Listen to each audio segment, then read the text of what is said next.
Hello once again, and welcome to my story corner. I just want to thank you for listening in. I'm super excited about how many people are actually listening to this. It makes me happy every day to see people watching these. So thank you for your support. I'm actually approaching fairly quickly. I'm fairly quickly approaching 200 subscribers, which is crazy to me because I just hit 100 just a couple months ago, and I barely hit 50 this year, I think. And so I'm just starting to grow, and that's really exciting to me. It makes me super excited to think that almost 200 people, at least at one point in their life, clicked a button intentionally because they wanted to hear what I had to say, or just hear me say something in general, or something else. I don't know why you're here. It's not for my looks, that's for sure, because you can't see me. Anyways, I'm going to get into today's topic. Today, I just wanted to talk about, very, very loosely, I want to talk about some themes and I don't know, pacing, I guess. I don't know. It's not really, there's a reason why I'm not putting titles on these, and it's because they're all very vague topics, just loose rambles about things. So we're going to get right into it. I want to put a huge disclaimer.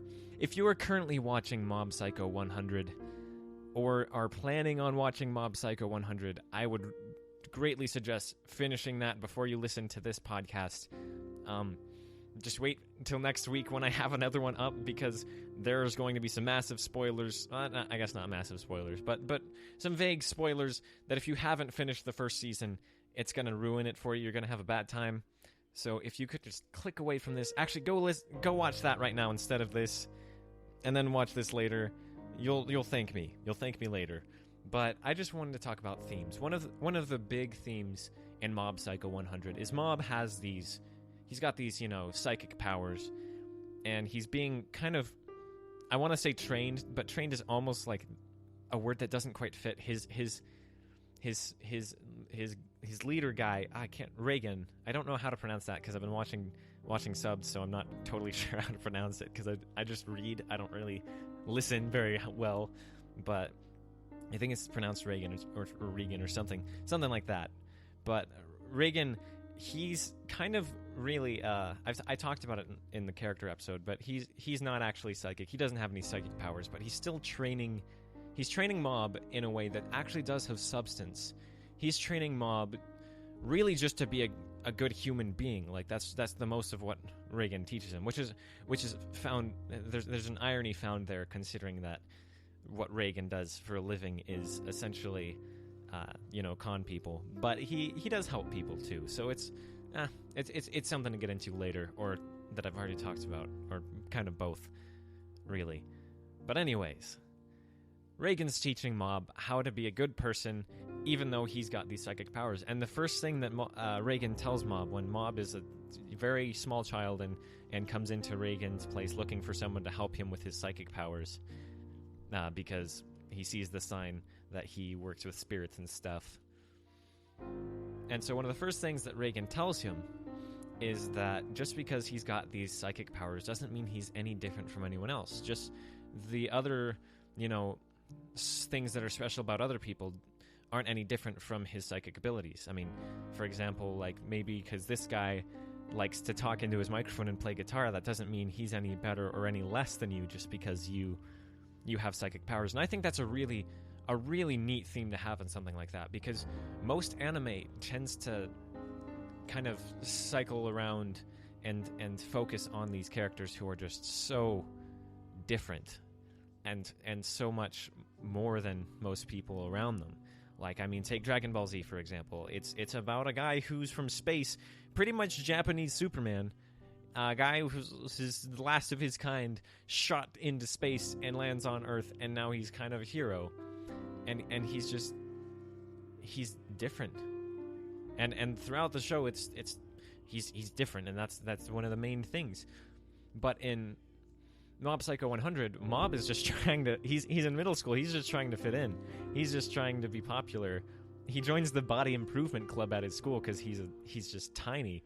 And it's hilarious because he's got these crazy powerful psychic gifts. Like, he's more... he does have some relations to one's other manga that he made, One Punch Man, in the fact that, just like Saitama, Mob is he doesn't lose. Nobody's ever been able to beat him. And however, the difference really between Mob and a lot of other anime protagonists is he doesn't really care. He doesn't really have any aspirations. He just kind of wants to be popular and fit in. And so Reigen teaching him in the manner he does is really interesting in how it works with the story, just because it kind of, I don't know, you could argue that Mob already felt like he wanted to fit in, but I would argue that to a degree, Reigen's teaching Mob almost kind of shaped the way Mob thought, and to a degree helped him to come to the realization that, controlling people with his powers wasn't what he wanted. It didn't make him any better than other people, and it didn't put him in a position of power over people just because he could force people. One of the other things that Reigen said very early on with Mob was his psychic powers were like a knife. Knives are a tool. They're something that you use for cooking, but if you point it at somebody, that's bad. And so that's a recurring theme. And one of really the only times Mob ever gets angry with people and is noticeably mad is when people threaten each other physically, or especially people with psychic powers using those on other people. It frustrates him to no end, because he's been trained not his whole life, but he was trained through his childhood. This is not something you use against people. This is not something you fight people with. So skip on ahead to the second to last episode of the first season. It's a really great episode. Like I said, if you're not watching it, I would totally suggest watching it. It's really good. But I'm going to talk about it because I want to talk about it. In the second to last episode of the season, it ends with Mob just about to just lose it. Throughout the show, there's this percentage counter, and it's a countdown to Mob pretty much having an overflow of feelings, an explosion. He's a bottler. He doesn't really express his emotions. He just kind of bottles them up inside. And there's a counter throughout the show that's counting up, I guess, counting up to 100 when he's at 100%, and he explodes. And when he explodes, all of his powers are released, and he is a force to be reckoned with. And so, the end of episode 11, it's high stakes. There's a lot of people that Mob cares about on the line, and the ending of the episode is just a blank screen, and in big numbers 100, and then it cuts to credits, and that's the end, and that's what you're left with. And I just want to say that's a really good way for something with that mechanic. I really want to have an episode just talking about that mechanic and really impractical storytelling methods or storytelling devices, such as in Mob Psycho 100, with the countdown or the percentage for Mob's feelings. It helps us track the story, and it helps build suspense, especially in that last episode there, that episode 11. And so at the end of the episode, you're anticipating this huge explosion and probably a fight. And now here's where the spoilers really start. Don't ruin this episode for you. If you're watching this, please leave. Go watch it. Come back. You can pause this. You can watch this whenever. But anyways, episode 12's starting. You've just sat through the theme song and all that, and Mob's just about to lay down. Like he's gonna psychic up all these guys and save all his friends. And Reigen comes up and just smacks him and snaps him out of it, and he's like, it's okay to run. It's kind of weird, actually, because this is a life-threatening situation, and Reigen's telling him, you can't hurt people. And in that moment, the story explains that all of Mob's powers went into Reigen, and so then all of these villains are just attacking Reigen, and it's just not hurting him, and he's just deflecting pretty much all of their attacks. And then Mob is just like not sure what's going on. No one's really sure what's going on, except Reigen figures it out, which is actually shocking, because he's played off as sort of a very silly and somewhat stupid character through most of the show, but he gets his moments where they really do show that he does know more than he lets on. and he kind of plays with that, and that's a lot of how he controls people. Is he doesn't come off as very smart, but he's very confident, and in classic Reagan character, he's confident throughout this whole attack, and he's just taken all these hits, and he essentially allows Mob to do that which he was telling him to do. He gives Mob the opportunity to run away and not fight. And I think this is very important for a couple of reasons. First of all, it was very comical. It was played off super well executed in a manner that it was just funny and outlandish and confusing, which just fits the mood of the entire story. But on top of that, it fits the theme. It's kind of interesting because the underlying theme everywhere throughout the show is that you don't hurt people. You don't use your differences as an advantage over someone to make them do things.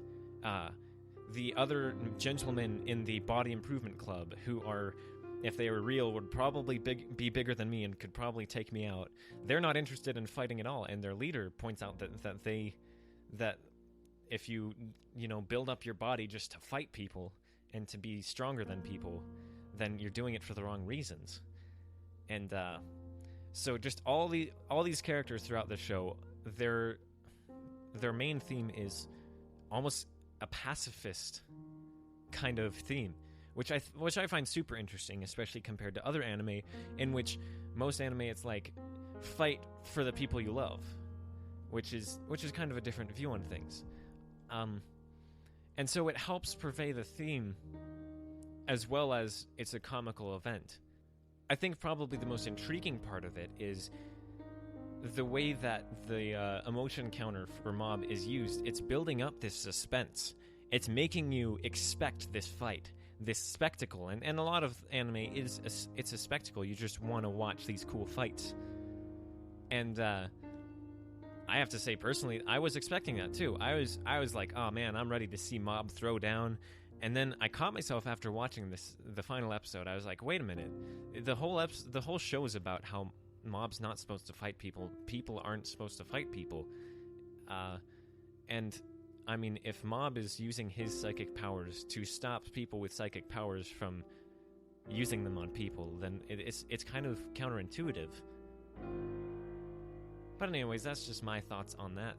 I don't really have a lot else to talk about. I guess that's it for this week. Thank you for listening. I know this one's kind of short. Honestly, I'm very tired, and I've been very busy and very sick recently. And so I'm doing the best I can to get something out, because I know that consistency is super important when it comes to YouTube, and you guys just want to listen to more. And I'm doing what I can to supply more. I'm doing what I can to record when I can. But anyways, until next time, I hope you have a lovely day.